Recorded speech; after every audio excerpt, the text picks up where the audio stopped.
इंसान का लालच उसकी ज़िंदगी में उसके लिए लानत का बायस बनता है। बाइबल मुक़द्दस में अहद अतीक में से दूसरा सलातीन और उसका 5वां बाब पढ़े तो वहाँ पर हमें एक शख्स नुमान की कहानी मिलती है।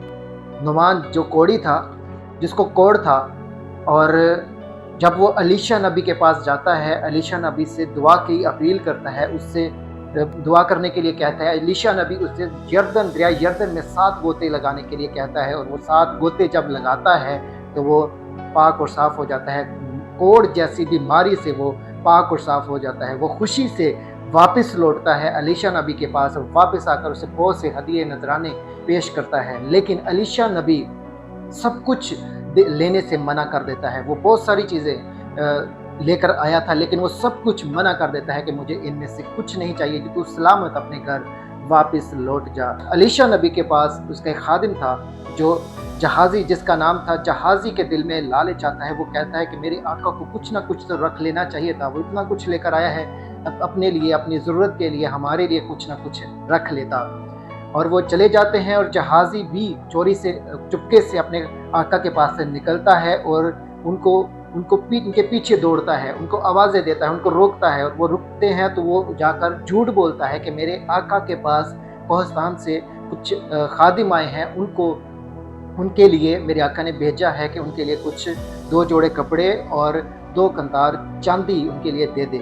वो खुशी से उसको 2 कंतार चांदी और 2 जोड़े कपड़े उसको देता है, और 2 नौकरों के साथ उसके साथ रवाना कर देता है। और बाइबल मुक़द्दस में लिखा है कि टीले पर जाकर वो उनसे वो सारी चीज़ें लेता है, अपने घर में रखता है, और वापस जाकर अपने आका एलीशा नबी के पास जाकर खड़ा हो जाता है।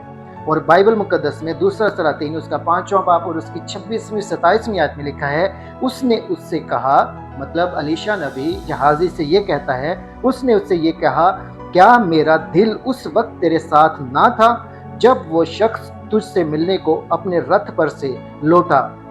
क्या रुपए लेने और पोशाक और जैतून के बागों और पाकिस्तानों और भेड़ों और बैलों और गुलामों और लोंडियों के लेने का ये वक्त है? इसलिए नुमान का कोढ़ तुझे और तेरी नस्ल को सदा लगा रहेगा। सो वो बर्फ सा सफ़ेद हो कोढ़ी होकर उसके सामने से चला गया।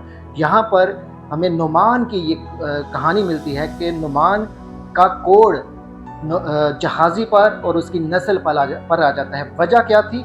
उसकी ये लानत उस पर आने की क्या वजह थी? कि उसने खुदा के कलाम की, अपने आका की नाफरमानी की, और झूठ बोलकर वो चीज़ें लेकर आता है। लालच में आकर वो सारी चीज़ें लेकर आता है, वही चीज़ें उसके लिए लानत का बायस बनती। इस कहानी में हमारे लिए सबक ये है कि बहुत दफ़ा हमारी ज़िंदगी में भी हमें बहुत सारे चैलेंजेस का सामना करना पड़ता है। बहुत दफ़ा इब्लीस हमें बड़े बड़े ख्वाब दिखाता है, बड़ी बड़ी ऑफ़र्स हमें देता है, बड़ी बड़ी ऑफ़र्स हमें मिलती हैं कि यीशु का इनकार कर दो, यीशु खुदा को छोड़ दो और हमारी तरफ आ जाओ, हम आपको ये देंगे। और बहुत दफ़ा हम हमारे दिल में ये लालच आता है कि फ़लाँ जगह पर राशन मिल रहा है, फ़लाँ जगह पर ये चीज़ मिल रही है, चर्च को छोड़ दो, इबादत को छोड़ दो, खुदा को छोड़ दो और वहाँ पर चले जाओ और वो चीज़ें हासिल कर लो। और बाज़ दफ़ा इंसान होते हमारे दिल में लालच आता है, और हम उस वक्ती आराम को, वक्ती खुशी को, वक्ती अय्याशी को हम तरजीह देते हैं, और खुदा को छोड़कर, खुदा के काम को छोड़कर, खुदा की इबादत को छोड़कर हम उन चीज़ों को हासिल करने के लिए जो हम वक्ती तौर पर हमारे लिए सुकून का, वक्ती तौर पर हमारे लिए आराम का, खुशी का बायस बनती है, उन चीज़ों को तरजीह देते।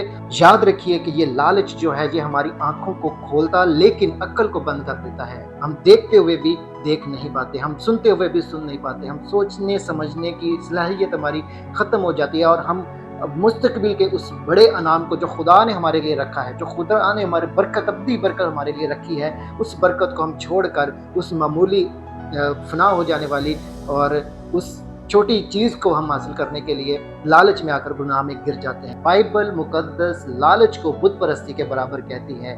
इसके असरात ऐसे होते हैं कि बाप बेटे का दुश्मन, बेटा बाप का दुश्मन, भाई भाई का दुश्मन, बहन बहन की दुश्मन, ख़ानदानों में बिगाड़ आ जाते हैं। लालच में आकर लोग ज़मीनों की वजह से, या रुपए पैसे की धन दौलत या शान शौकत की वजह से लोग एक दूसरे को कत्ल कर देने की, एक दूसरे का खून बहा देते हैं। इसीलिए अगर आप चाहते हैं कि आप लानत से बचें, अगर आप चाहते हैं कि आप अब्दी सुकून में, अपनी खुशी में दाखिल हों, उस बड़े अनाम को जो खुदा ने आपके लिए रखा है उस इनाम को हासिल करें, तो आपको हर तरह के लालच को अपने अंदर से निकालना होगा और पूरे तौर से खुदावन की इबादत करनी होगी, बगैर किसी लालच के, बगैर किसी फ़ायदे के हमें खुदा की इबादत करनी होगी, क्योंकि खुदा ने हमारे लिए इतना बड़ा नाम रखा है।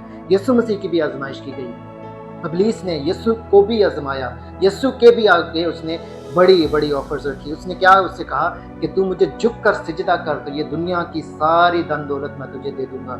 लेकिन यीशु मसीह ने उसे क्या जवाब दिया कि कलाम में लिखा है। कलाम में क्या लिखा है कि कलाम में लिखा है कि तू सिर्फ और सिर्फ खुदावंद अपने खुदा की इबादत कर और उसी को सिजदा कर। आज हमारे लिए भी यही हुक्म है कि हमें हर तरह के आराम को, हर तरह के लालच को अपने अंदर से निकाल कर दुनिया की इन जो चीज़ों को जो नेस्तो नाबूद हो जाएंगी, इनको छोड़कर हमने अपने खुदावंद की इबादत करनी है, खुदावंद की हजूरी में आना है। खुदावंद ही है जो अब्दी खुशी, अब्दी बरकत, अब्दी ना ख़त्म होने वाली खुशी हमें दे सकता है। खुदावंद आप सबको बरकत दे और हमेशा खुश रखे। आमीन। God bless you.